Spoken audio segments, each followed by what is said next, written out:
some guy went to, I think it was the Congo, and started one. I mean, and instantly became like a multimillionaire. So it just really opened up my mind to all the opportunities in Africa. It's amazing. I love the.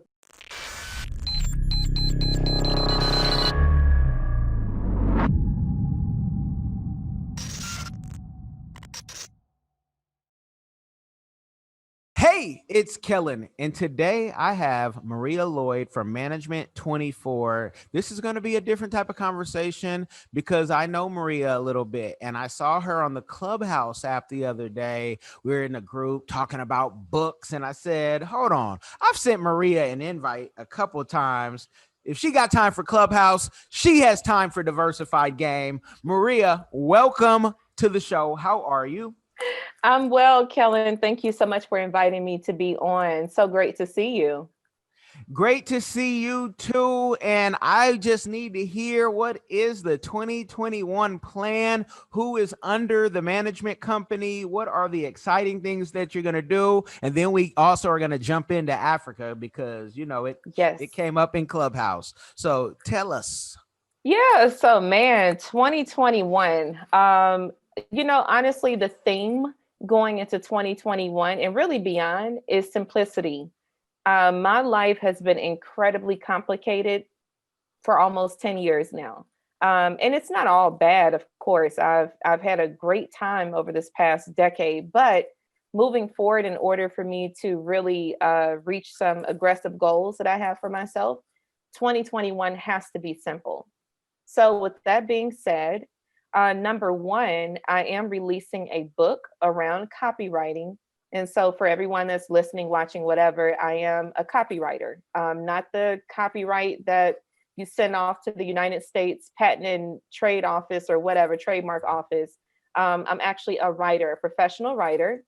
And so, what's happening in January of 2021, the first thing is a book. I'm finally releasing a book, and it's going to focus on email copy. So that's number one. Number two, because I have a unique background in terms of working in HR, and I'm a professional writer, I'm also releasing a program to help people get employed. I've been writing some fire resumes, Kellen, to the point where people have literally, and this is probably the most extreme case, but this happened about a month ago, actually. I helped a former neighbor land a job within a month. She got laid off. She texted me the day that she was laid off. I got on the phone with her, helped her with her resume. Within 2 hours of submitting her resume on Indeed and various websites, she had calls for job interviews, and then she got an offer within a week. So Wow. I am launching a program to help people get employed and at least get their foot in the door. And I also coach people on interviewing because, again, I have that unique background in HR as well as writing. I'm a professional writer. Last but not least, talking about simplicity, I've already named two things. Last but not least, I am getting into digital real estate.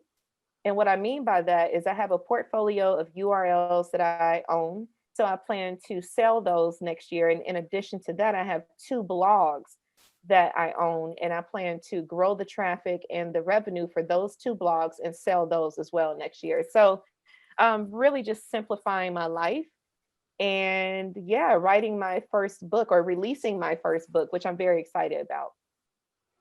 Man, the AKAs would be proud of you, and so would Clark University. You Clark know, Atlanta. Clark, Atlanta, the place that was probably my first choice, but grade said otherwise, and parents said, "Ha Mm, ha, you thought we were paying for that." But it all worked out at Grambling State University, the Harvard of the South. But you are definitely doing a lot, and I love to hear that. Now, are you talk about a blog, but I mean, you're the queen of managing YouTubers as well. So will that blog become a vlog because you have a face for TV? well, thank you. Honestly, I don't want to be the face of the blogs because I plan to sell them, and it'll be harder for me to sell them on the market if I'm the face, I'm the brand, then I have to, the new buyer or the buyer of the blog will have to figure out who's going to take my place. So it won't, as of now, it will not be a vlog. Ironically, though, I do have some interviews that I pre-recorded before I actually launched the blog, one of the blogs, and I am interviewing the people. But right now, I've hired two journalism majors at Clark Atlanta University, my alma mater. And so now they are kind of the face, if you will, of these interviews. So I really don't want to have a set person, because when I sell the platform, I want the new owners to be able to do whatever they want to do with it. Awesome. Awesome. No, that's good. So how did you find like your gifts? Did you just kind of stumble upon and keep trying things? But for that entrepreneur says, wow, she's doing a lot. Like where did it all begin? And not that like, those big names, we don't need to, name drop because they ain't paying you. But, how did you just find out that you were gifted in what you're doing now? So I've always been a really inquisitive kid. I think my aunt, who is one of two educators in my family on my mother's side, I believe she taught me how to read at 3 or 4. I mean, I learned how to read really quickly. And so as a kid, especially growing up as an only child, although I have siblings from my father, I was raised by my mother. And so I'm my mother's only child. So I was raised as an only child. And so I just kept my head buried in books. And so I started journaling when I was like 6 years old. In fact, I still have my little diaries from first grade to present. I still journaled. Of course, now I feel too old to say diary. So I have my journals. Even now, I still journal. I'm an avid journaler. But I started writing when I was 6 years old in the first grade. And I realized that I had a gift because, one, I always excelled in English. So I actually took pride and I was very excited about writing papers and reports in my English courses. And it didn't really come to a head until I went to college, freshman year at Clark, and people started paying me to write. And I was like, whoa, you mean to tell me I can get paid to do this? Like, I've been doing this since I was 6 years old. I mean, now I can get paid for it. And so I just really, from there, it just took off. I was getting paid to write bios for up and coming artists in Atlanta. I was getting paid to write copy on people's websites. I was getting paid to write papers. I mean, you name it, I was getting paid to write. And I was so fascinated by that because, again, it's really my interchangeably my first love, along with reading. So that's when I discovered I was on to something freshman year in college, when people were like, hey, take my money.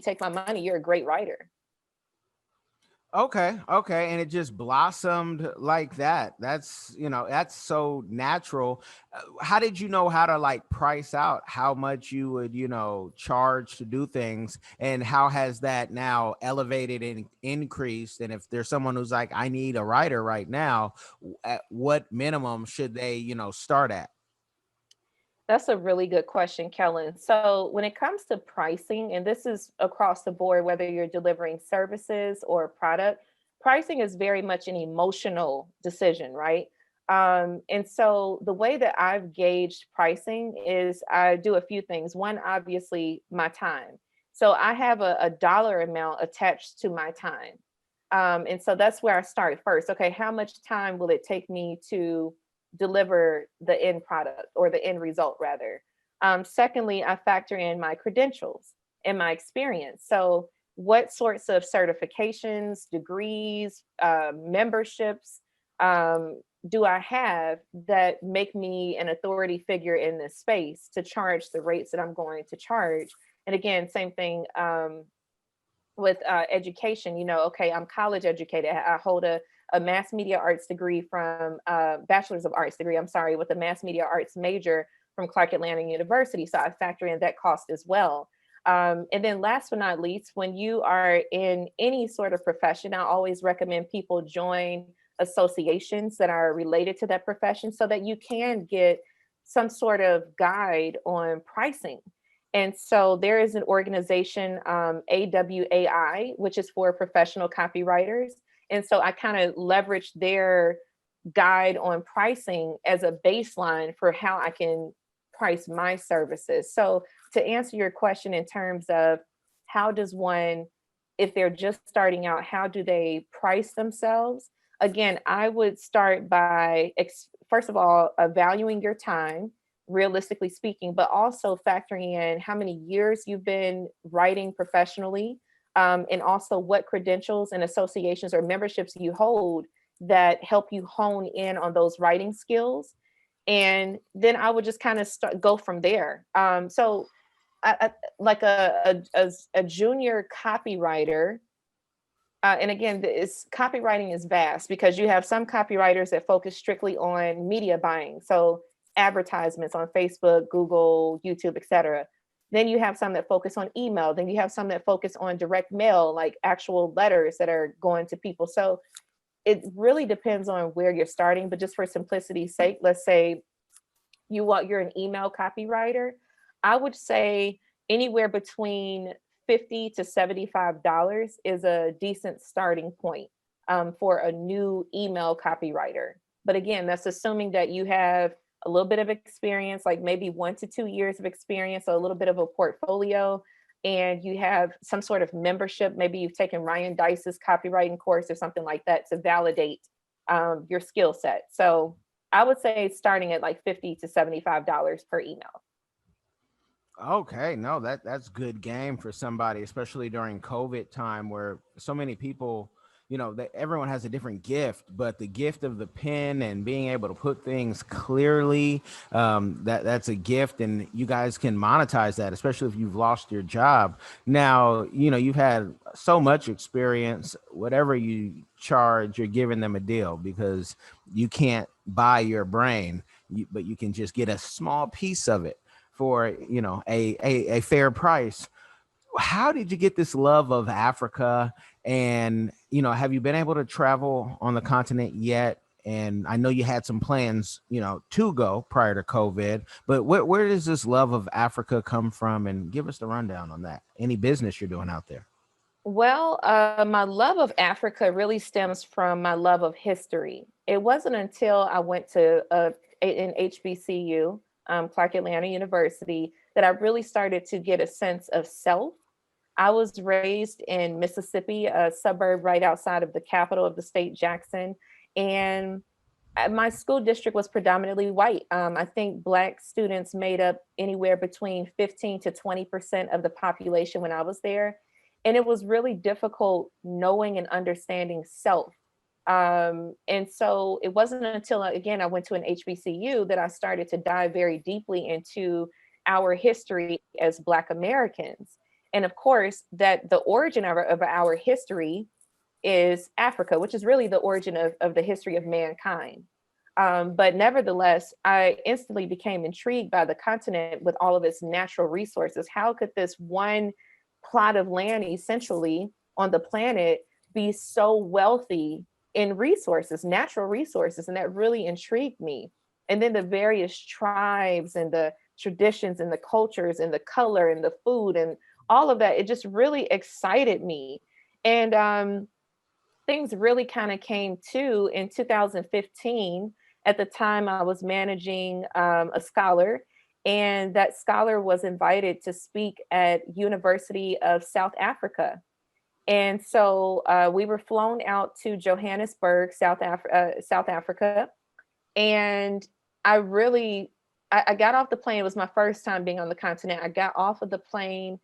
It was a 15 hour straight flight from Atlanta, again, nonstop, straight from Atlanta to Johannesburg.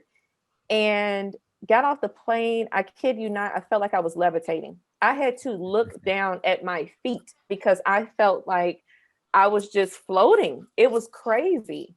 And it's just this energy that you pick up when you're on the continent, especially as a Black American, because we're so used to being a quote unquote minority.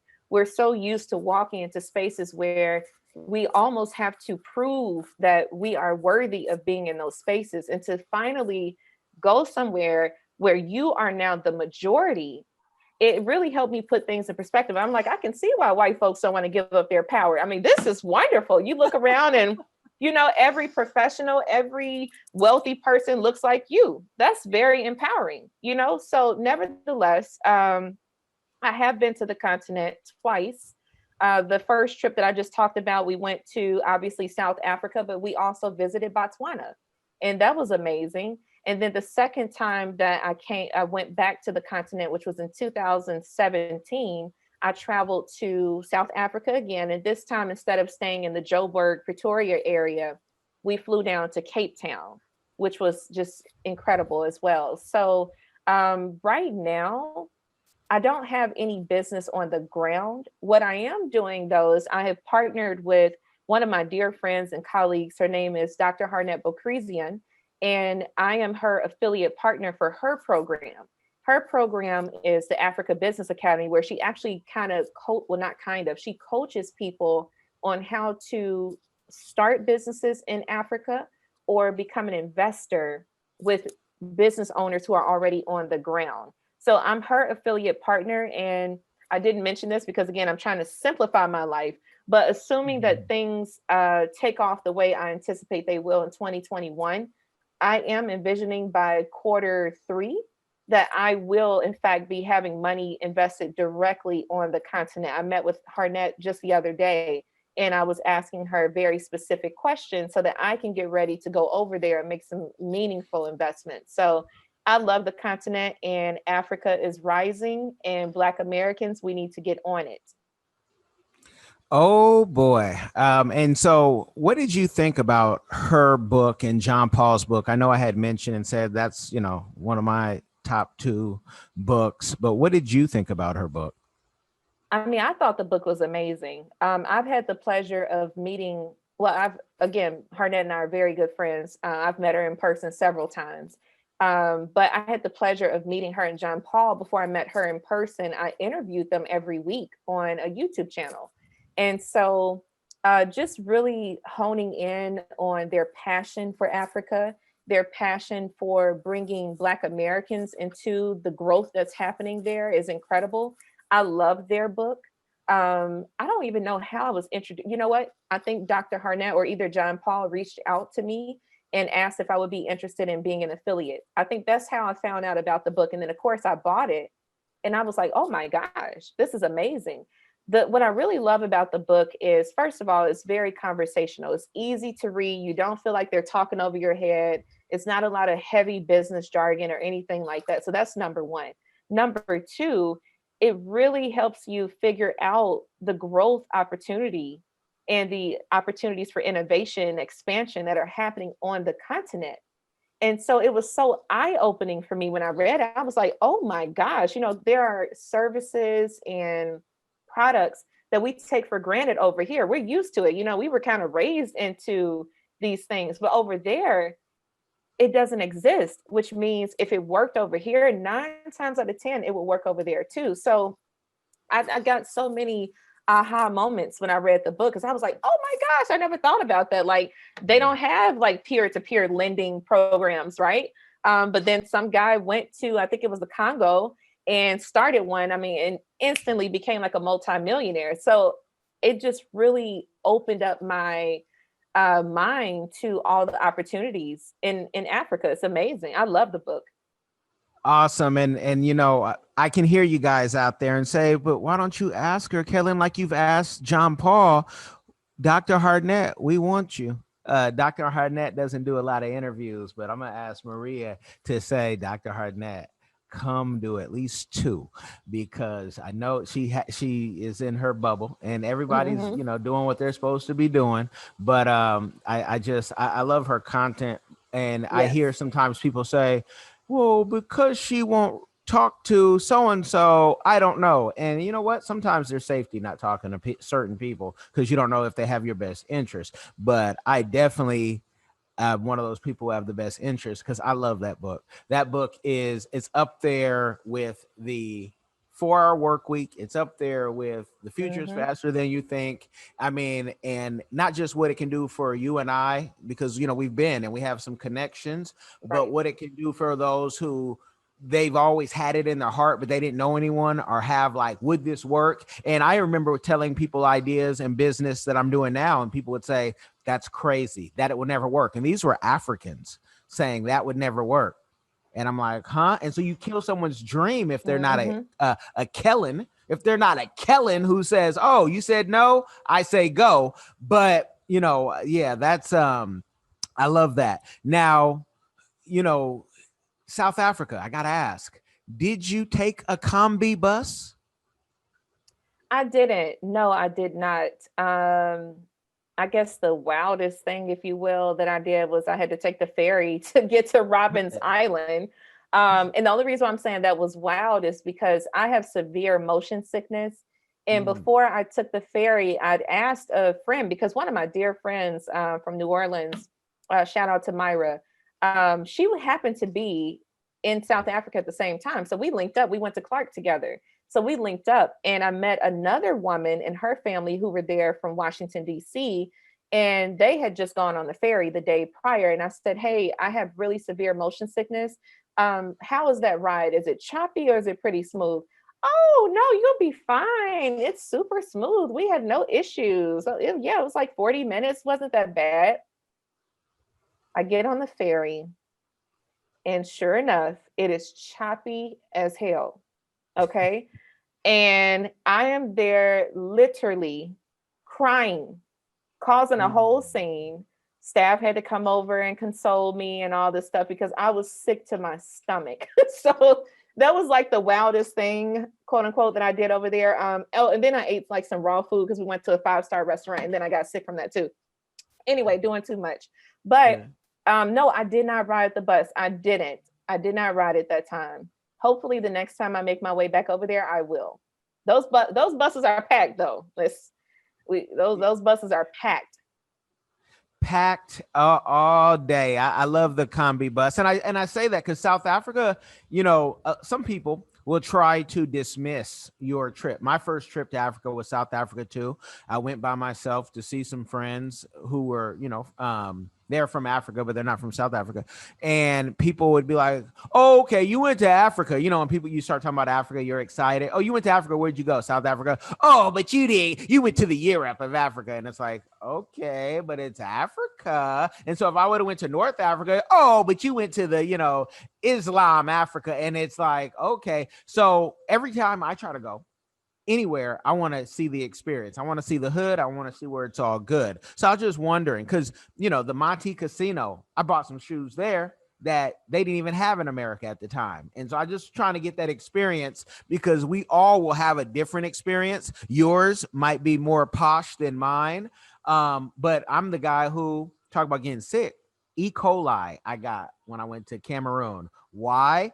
Eating snails by the beach. Friend handed it to him. You eat snails? Yes, I eat snails. He's the biggest YouTuber in Cameroon. I said, of course I eat snails. I've never had snails. Sick. I'm the only one. My wife is like, nah, I ain't eating those snails. I come back, my father-in-law, mother-in-law, you ate snails? We've never had snails. And they're from here. And then I just knew a few days later, issues. But Mm, don't do mm, that, mm. Maria. Don't eat snails off the street, even if you're by the Yeah, I beach. won't be doing that, Kellen. now, I will now not. do you see yourself opening a business there anytime soon? Um, I don't know if I want to open a business there. What I would like to do though is invest in real estate there. That's definitely an area of interest for me. Um, but I'm not opposed to it. Again, I just want to make sure that I'm staying true to my overarching goal of simplicity because I have a tendency to complicate life. And again, not necessarily saying that in a negative way, just saying that I spread myself thin oftentimes. And because I have such a high tolerance for stress, I don't notice it until I'm almost at a breaking point. So my goal moving forward is simplicity. So with that being said, I'm not opposed to it. Maybe going into 2022, that's something I could explore a little more deeply. But as of in the near future, as in next year, 2021, I would prefer to focus on a real estate investment initially, and then perhaps kind of expand and start a business there. I will tell you, I own several URLs with Africa in it. So one of them is africajobhunt.com. So, I mean, I'm not opposed to opening a business on the continent at all. I just don't think that right now. I don't foresee that happening anytime in 2021, maybe 2022. Okay. One of our friends, Churchill, is the like Indeed of Africa, a young guy from Cameroon, and if you need a job in Africa, his site is the number one, says Forbes, and so that might be Churchill. If you're listening, a domain you would be interested in. Have you invested in any of the .Africa domains? I have not. I haven't invested in any of the .Africa domains. I have invested in. I don't know if this is. Forgive me if this is taking us a bit off subject, but what I have invested in are the .crypto domains. And so with that, because the whole theme of this, I would say, year, or really just the past few years, is decentralization, right? Crypto is going to decentralize the bank. The blockchain is going to decentralize censorship and all of that. And so I did invest in quite a few of .crypto domains for African cities. So I purchased visit Cape Town .crypto, visit Nairobi .crypto, visit Accra .crypto. I've purchased a ton of those in the .crypto space, but I've not purchased anything in the .Africa space. Okay. And I'll just give this just insight. I was talking to GoDaddy, where many of my domains are. You can't get a .Africa through GoDaddy, but they said in their research, and this was just a month or so ago, less than 30,000 people had the .Africa domains. And I like those because I see the future. You can really buy some great names that would work. But I was talking to Byron Allen at NAPTY last year, and it was like, yo, that's how he made some of his money, buying the .coms, the .tvs. And so when you get to nerd out and geek out on stuff like that with people who have already won, we're young, we're still climbing, but I mean, shoot, we haven't bought the Weather Channel yet, right? But we can do that. So I love that real estate play, because that's a good start and it's not a lot of stress. And I already I know Maria, like Maria, where Kellen can be free flowing. Maria's probably, that's why she's so detailed in her writings, because it has to be perfect, and mine doesn't have to be, because you just got to get it. So I'm not I get mad. it. Yeah, I get it, and so with, all the success that you have had and that you're going to have in the future, because the best is yet to come, what is a community give back that you are doing or that you want to do in the future? Oh, great question. So, one that I'm doing now, as I mentioned a little earlier, I made a concerted effort to ensure that I hired journalists at my alma mater, because I remember how it felt interning and working for free and stuff like that in college. I'm already struggling. And on top of this, you're telling me in order for me to get valuable experiences, I have to slave away for free. I've always hated that. And I still do, even to this day, although I'm in a position to kind of use that to my advantage, I don't. So that's one way that I give back, is by literally reaching back and hiring people to work for me from my alma mater. Another thing is I serve as vice chair of the board of directors for the Mobile Area Black Chamber of Commerce. So I give back in that regard in terms of helping Black business owners in Mobile, Alabama, educate themselves, empower themselves, and essentially elevate themselves in business as it relates to Alabama. And then last but not least, one of the blogs that I own, although of course, as I mentioned earlier, it is real estate for me, real estate that I plan to sell eventually, but it is the blackinvestor.com. And the way that I give back through that platform is by giving people information about ways to generate wealth. So, for example, I interviewed a brother who he and his wife, he and his wife are Jay and Jackie Johnson. They are the owners of Discover Your Options. And Discover Your Options is an investment course that teaches people how to trade options. And so I'd never heard of trading stock options prior to meeting him. I was introduced to him by a mutual friend. Shout out to Mo.